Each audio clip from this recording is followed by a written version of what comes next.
শীতকাল পেরিয়ে বসন্তকাল এলো আর প্রকৃতি সাজা শুরু করলো তার নতুন রূপে। আজকে আমি এসেছি আমাদের আম বাগানে।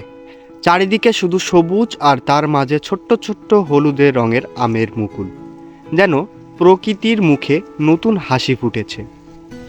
দেখুন, গাছগুলোতে যে মুকুল ধরেছে সেগুলো কিছুদিন পর রূপ নেবে সুস্বাদু আমে, যা এখনো কাঁচা স্বপ্নের মতো।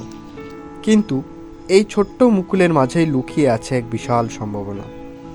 বসন্ত মানেই নতুন শুরু, আর এই আমের মুকুল যেন সেই নতুন শুরুর প্রতীক।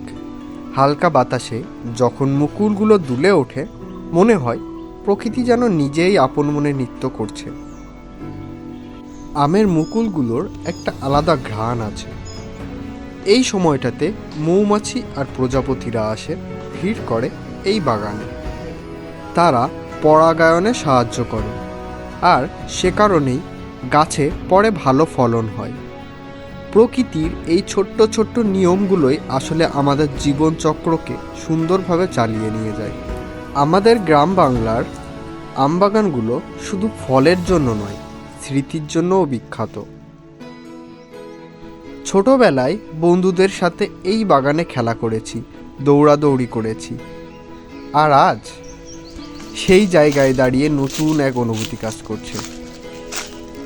গুরু, আমি চেয়েছিলাম তোমাদের সাথে এই সুন্দর মুহূর্তটা শেয়ার করতে, কারণ প্রকৃতি আমাদেরকে শেখায় নির্মম শীতের পরে আসে সুন্দর সুরঙিন এক বসন্ত।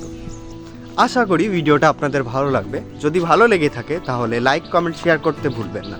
দেখা হবে নতুন কোনো গল্প নিয়ে। Till then, take care, bye by.